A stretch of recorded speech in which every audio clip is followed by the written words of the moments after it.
It's Wednesday, October 16, 2024. I'm Albert Mohler, and this is The Briefing, a daily analysis of news and events from a Christian worldview. The issue of crime and punishment is one of the most dramatic storylines in all of human history. It fills our literature, but it also fills our headlines. And that's because we live in a fallen world, and thus crime and punishment are absolutely relevant issues. They're also controversial issues, and this is playing right into the 2024 campaign cycle. And that's because as you look at a couple of developments in the state of California, there are similar developments elsewhere. But the fact that this is happening, these two things in California, it should certainly have our attention. For one thing, you have the voters of California going to the ballot box on Election Day in order to decide whether or not they are going to basically revoke a proposition the voters put in place in 2014. That George Soros-backed initiative was calling for a liberalization of crime laws. Basically, you're looking at the question of crime and punishment. You decide that the crime is no longer worth or demanding of a more severe punishment. And so you adopt a more lenient understanding of the law. Prosecutors, judges, and others have to buy into this, but it is made particularly lawful when you have an initiative such as what was passed in California in 2014. It was known then as Proposition 47. Well, guess what? Here's a big surprise. It has been a disaster. You look at all kinds of categories of crime, you reduce the punishments, guess what? You have more criminals. And so even as you had that movement back in 2014 arguing that society had overcrowded jails and all the rest, it turns out that once people understand that this leads to rising crime, they say, we want the stricter laws back. As a result of the passage of Proposition 47 back in 2014, as the Wall Street Journal says, what increased was vagrancy, open-air drug use, and mental illness. Quote, organized crime rings plunder stores and freight trains with impunity. On October the 4th, 24 people ransacked a Nordstrom store west of Los Angeles that had been looted by another crew of mass thieves in August 2023. This article, which is actually an editorial column in the Wall Street Journal, says, quote, violent crime has surged by some 35% since 2014, about 4 times as much as nationwide, end quote. Now, crime has been going up around the country, including violent crime. Now, this requires a bit of explanation because maybe you're hearing, particularly among those who designate themselves as fact checkers in the media and in the public square, they say that's not true. Look at the FBI statistics. Yeah, well, the FBI statistics, the FBI will have to answer for. But the fact is, there are many in Congress who are saying that the FBI has recategorized some issues so that they no longer count the way they once counted, which means it can look like violent crime is down. But you know what? The impression of Americans is not that. Americans do not believe that crime, including violent crime, is down. And thus you have a statistic like this, just looking at the state of California since 2014, violent crime up 35%. Okay, that's very significant. So what's also significant is that voters in California have the power to rescind Proposition 47 adopted in 2014 by adopting Proposition 36 in November. So it's not so much that one proposition is repealed as much as a corrective proposition, citizen action will be put into place, and it has binding authority. If Proposition 36 passes, shoplifters with 2 or more past convictions, well, their charge could be upgraded to a felony. And furthermore, you could have all kinds of sentences that are now increased rather than decreased, particularly as is related to organized crime, and that would include drug trafficking and any number of other crimes. Now, here's what's interesting. The Wall Street Journal editorial board said that just last week, the University of California at Berkeley Institute of Governmental Studies released a poll that showed voters favor Proposition 36. Now get this, by a 3-to-1 margin. That is 3-to-1. We're not talking about overwhelming. We're not talking about a mere majority. We're talking about what amounts to a landslide here. You're talking 3-to-1. These are the same voters, at least in some sense. They are the same voting population that, well, at least those who were voting back in 2014 voted for the previous initiative. So you might say that this has to be put in the category of lesson learned. So somehow a significant number, an adequate number of Californians were convinced in 2014 that the law was too strict, but now they are running as fast as possible to correct that action with a radical imbalance here. Again, 3-to-1, this initiative appears to be in the lead. But it's not only this citizen initiative, this proposition, it is also a question that will be faced by the citizens of Los Angeles County, where L.A. County District Attorney George Gascón is up for re-election. Okay, very interesting story here. You go back to the original election of George Gascón. He was elected as a liberal prosecutor. Now, in one sense, those two words don't go together. There's something of an oxymoron in technical terms. Liberal prosecutor just really doesn't make sense. However, we're talking about California. This isn't limited, by the way, to California. It is extended mostly throughout the entire West Coast. Add Oregon and add Washington State to this. And there are some eastern jurisdictions, though fewer, tempted by the same kind of move. Let's liberalize the prosecution office. Let's elect a liberal prosecutor who is running on a platform of prosecuting fewer criminals. Well, let's just ask the question, how has that turned out? I think you already know the answer. It has turned out so badly for this liberal district attorney there in Los Angeles County that he is running behind by 30 points against a conservative challenger. So once again, you have voters, the same voters, facing a question, and what looked good to them just a few years ago is not looking so good now. Now, here's what's really interesting. You have the liberal press, such as the Los Angeles Times, which, by the way, has endorsed George Gascón for re-election. So the Los Angeles Times is saying, we need to put this man back in office, even though all of these problems have appeared and his liberal approach to prosecution hasn't worked. We need to put him back because we need to continue this experiment a bit longer. But this is where citizens really don't want to be lab rats in some kind of laboratory experiment. And when you look at how liberal politicians look at the political structure, that's often exactly how they see it. The voters in Los Angeles, at least those who are polled by this Berkeley organization, the University of California, they go on to say that, once again, they are expected to elect the challenger to George Gascón by a 30-point margin. And at this point, just 3 weeks before the election, a 30-point difference between support for the two candidates is almost by definition impossible to overcome.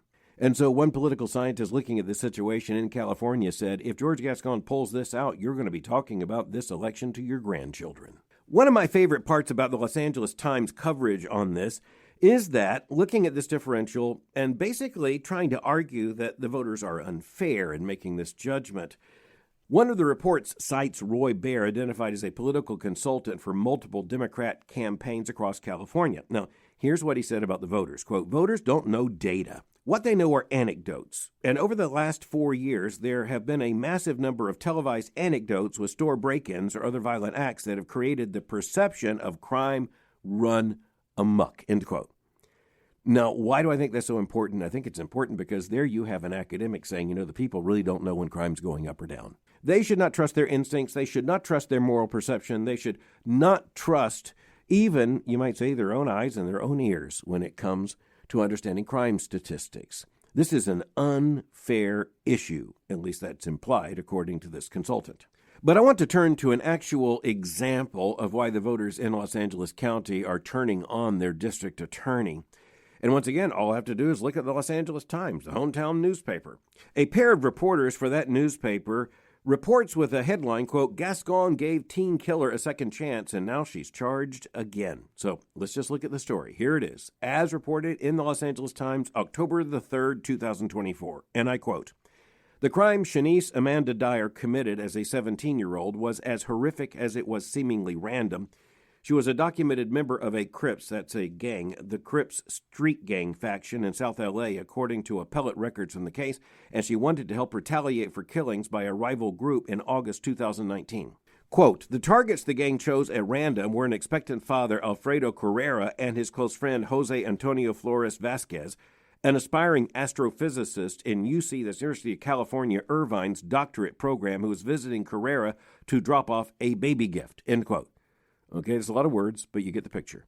This man is dropping off a baby gift. Quote, a car pulled up with Dyer inside.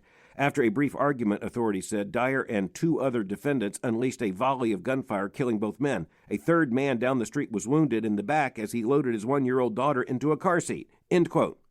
Now get this. This is just further from the report. This is the young woman who was charged. According to the article, she, quote, sent text messages taking responsibility for the shooting, saying she was satisfied it made headlines, according to a Court of Appeals filing that documented evidence gathered from her Instagram account. End quote. So we're talking here about open boasts about committing murder made by a teenage gang member and posted on social media for everyone to see.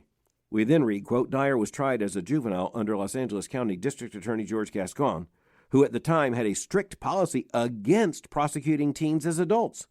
She admitted to the murder charges in 2021, and probation records reviewed by the Times show she was released last February. 6 months later, she was arrested in connection with another homicide, this one in Ramona, end quote. Now, just so you understand, the Los Angeles Times doesn't miss the point, here are the next words, quote, Dyer's case is one of several in which a defendant to whom Gascón showed leniency has been released only to be accused of another violent crime, end quote. And so here you have a documented case of a prosecutor who decided not to try this older teenager of multiple murders as an adult, but rather to enter prosecution only under the juvenile system. That's a reflection of leniency in a way that I think is absolutely without any rational basis. And it turns out that this young woman, because she was tried as a juvenile on murder charges, she was found guilty, and yet she's back on the streets. And guess what? Within 6 months, she is back in connection with another murder. But in another telling development, a major ad buy in the campaign against the incumbent liberal district attorney, it has been undertaken by a group known as the Association for Los Angeles Deputy Sheriffs. And as the paper says, it is a union for deputy sheriffs and district attorney investigators in the county. You think that's a coincidence? I'll just say this. I don't think you have to be a very good investigator to say, I think not. All right, so in worldview terms, what do we learn from this? Well, one of the things we need to learn is that as God gave responsibility to civil government, and that's really clear. A passage like Romans 13 in the New Testament makes that very clear. We are told, for example, that the government, in this case the emperor, does not hold or wield the sword in vain. And that's about justice. That's what the power of the sword is there. It's about more than justice. It could be even in terms of, say, military service, but most importantly, it is a reference to justice, the responsibility which God gave to human government to limit evil and to prosecute wrongdoing. Crime and punishment is such an abundant theme throughout human literature, and of course even on television, movies, and all the rest, precisely because it is an inescapable fact of life, and it is one of the most revealing moral issues of any civilization at any time until Jesus comes. It's also interesting to see that people from elsewhere are noting what's going on in the United States. The Telegraph is one of the most influential British newspapers. How do you like this for a headline? Quote, progressives have destroyed the great cities of coastal America.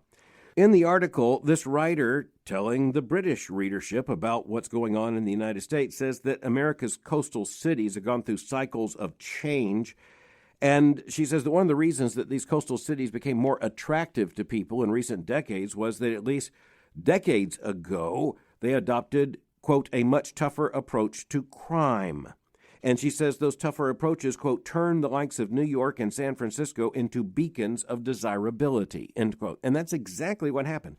But this is where she writes. She says, but years of Democratic rule have destroyed the likes of New York and San Francisco, turning them into dystopias of anarchy, jamborees of unpunished violence, theft, and vandalism. Later she writes, quote, meanwhile in San Francisco, the crime, shoplifting, open drug taking, homelessness, and tent encampments that might once have been the necessary downside of a famously progressive, dynamic city have consumed it, end quote. And this particular writer understands that someone's responsible for this, and thus in the next sentence she writes, quote, there too the problem is hopelessly woke legislators, end quote. Now every word in that sentence is important, but I think the two words put together, hopelessly woke, means a lot. But remember, the next word is legislators, and legislators are elected. So this is where voters have to understand that the election of legislators, politicians, those who will hold political office at every level, turns out cumulatively to be very important. Sometimes singularly it can be very important, as when you're looking at someone like the Los Angeles County District Attorney. But when it comes to the formation of the laws and the operation of government, those elected legislators at every level, they turn out to be very, very important, particularly when you consider which side, which argument has the majority. We've also tracked on the briefing the fact that in some jurisdictions, voters had actually chosen more lenient laws, very permissive laws concerning drug use, But in many of those, if not all those cases, they're now reversing or trying to reverse those decisions. As Natalie Ferdig of Politico tells us, she just reminds us that back in 2020, you had in Portland, Oregon, the passage of what was known as Measure 110, quote, decriminalizing all drugs, which was backed by 74% of Multnomah County's residents. Quote, voters couldn't or at least didn't anticipate how this policy change would reshape a city already strapped for money, dealing with a public health crisis and confronting rising rates of homelessness and fentanyl abuse. End quote. The bottom line, by the way, is, quote, drug use shot up, homelessness worsened, and taxpayers fled, end quote. Well, once again, as Christians look at this, we need to recognize that the law has the function of restraining evil. The law has the function biblically given of punishing the evildoer, and the law also has the biblical function of teaching. So all three of those functions turn out to be important. And if you make drug use, just normalize it by permissive legislation, guess what? More people do it. And if it's a problem, then you are buying a bigger problem by telling people there's no problem using it. Now, as you look at the sociological data, it is clear that sometimes there are disproportionate impacts in certain communities, even certain ethnic designations, when it comes to the prosecutions. But you also understand that it's some of the people in those same communities who are crying out saying, this isn't working, because they're paying the price of these liberal or woke policies. But, it is interesting just when we consider what we often talk about here, and that is the fact that progressivist policies become thicker on the ground the closer you get to a city, the closer you get to a coast, the closer you get to a campus. It's not an accident that this headline in the British newspaper was progressives have destroyed the great cities of coastal America. Now, clearly not all of them, but disproportionately on the coasts. And it's true on the right coast, and it's true on the left coast. It's true on the Atlantic coast, it's true on the Pacific coast. The closer you get to the coast, it is just a fact of life that in many cases you get closer to a more progressive vote, and you get closer to progressive ideas. But frankly, as we're thinking about this problem, we actually need to go to another city. This one is not on a seacoast, but it is a major political factor in the United States and actually with world significance, and that is the city of Chicago. A very interesting parable, a tale is unfolding. A morality story is unfolding there in the city of Chicago. The liberal mayor there is the Democrat Brandon Johnson, and he is very liberal. And you are talking in the city of Chicago, pretty much like you're talking about the state of California. It is a Democratic Party enclave. The Democratic Party basically has a monopoly on political power. And in this case, what's interesting is what's happening within that circle. And within that circle, the interesting development in recent days is the fact that in protest of the liberal mayor, the entire school board has, wait for it, resigned. Not some of them, not one of them, all of them. So why are they resigning? Well, it is because the mayor is completely sold out to the liberal teachers unions. Now, in one sense, liberal teachers unions is another form of an redundancy. You just don't need to say liberal teachers unions. If you have teachers unions in the United States, they are overwhelmingly liberal. And frankly, it's hard to exaggerate that. And if you doubt what I'm saying, simply look up the websites of some of these teachers unions and see the positions they are demanding. Not only advocating, but demanding. And in the city of Chicago, which is a failing school district. Now, no doubt, let's concede it has grave challenges, but it is a failing school district. I mean, failing virtually in every conceivable way. And the teachers are demanding a massive pay raise that's going to require a $300 million high-interest loan to a broke school district. $300 million. That's why the school board resigned. All of them, the entire board. All right, so at this point, even the very liberal city council in Chicago has indicated its outrage at this showdown and at the fact that the entire school board has resigned in protest. But get this, here's the way politics works in Chicago. Guess who gets to appoint the entire new school board? Oh, you got it. The very liberal mayor who caused the problem in the first place. He gets to appoint a new school board. And guess what? By coincidence, they're going to agree with him. But you know what won't go away? Well, it's the problems there in the Chicago City schools. You know what else won't go away? The money problem. And what also appears not to go away virtually anywhere where you have this kind of conflict is the political power of the teachers' unions. And I just want to point out, it is disproportionately allocated. So these teacher unions do not have much influence in the Republican Party because they don't have anything to do with the Republican Party. but they are largely in the driver's seat in the Democratic Party. At one recent Democratic National Convention, it was estimated that 3 out of 4 of those who were delegates to the convention were either members of a teachers' union or directly in their family related to a member of the teachers' union. There is no other union or series of unions in the United States that has nearly so much power. And you need to understand that the real victims of this power play are not the members of the school board who resigned. They are the children trapped in that educational swamp. By the way, while we're talking about all of this, let me just go back to California for a moment because I simply have to. Just in recent weeks, the governor of California, Gavin Newsom, has signed into law a measure that will create marijuana dispensaries in California, which will be allowed to sell food, and they will also be able to serve non-alcoholic beverages. And as the New York Times reports, they will also be able to, quote, host live events on their premises under the legislation. Okay, so here is the headline in the New York Times about this development in California, quote, California will allow Amsterdam-like cannabis cafes. Now, this Amsterdam is Amsterdam in the Netherlands, one of those famously permissive, liberal, woke cities in the world. A city which basically has such a permissive understanding of morality that for decades, actually even longer than that, it was pretty much known for legalized prostitution. But it is now known for having these cannabis cafes where just about anything goes when it comes to the cannabis culture. And now California is going to do the same. Okay, you got to love the concern here. Okay, so a big concern was raised. Now, what would be the concern? Oh, what could go wrong here? Well, just listen to this sentence.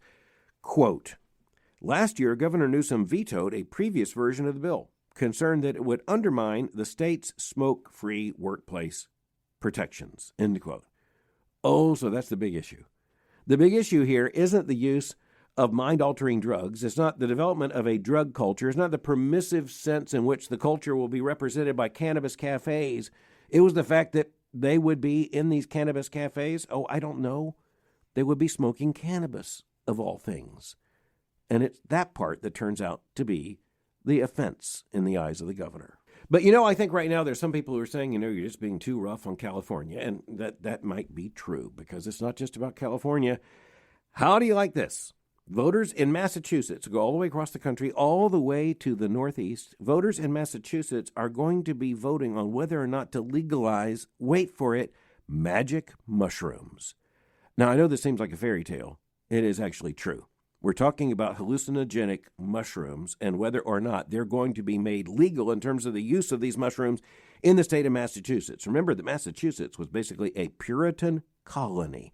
Well, let's just say the Puritans didn't sit around taking in magic mushrooms. But here's where you need to notice there's some really interesting developments here. It's almost like the 1960s are re-exploding among us and the hippies are breaking out with new legislation.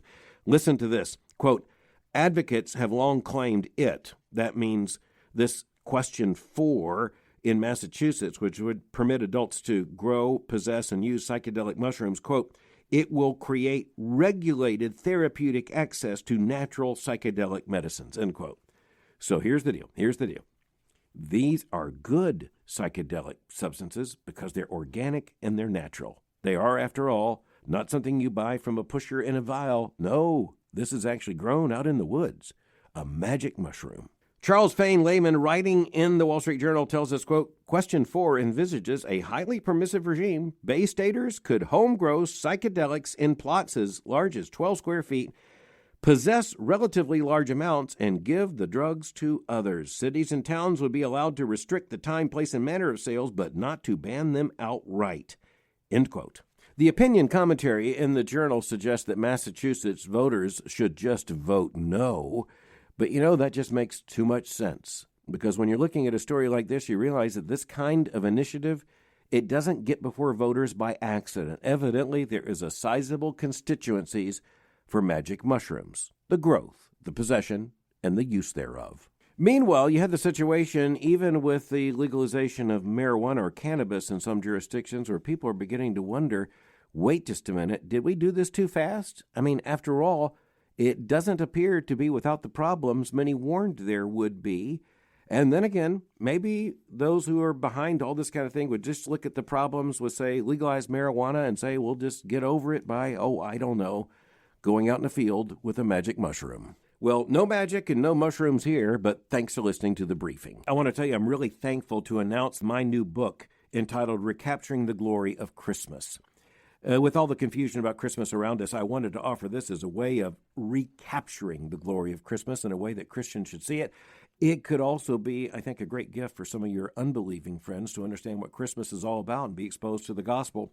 It is a 25-day devotional for Christian individuals, families, Christian churches, working together, learning together, celebrating the glory of Christ together. It's unapologetically theological, faithful to Scripture, full of joy. I hope you'll find it helpful, and I hope it will help you and those you love celebrate an even more glorious Merry Christmas. You can learn more about the new book simply by going to the website recapturingtheglory.com. That's recapturingtheglory.com. Thanks for listening to the briefing.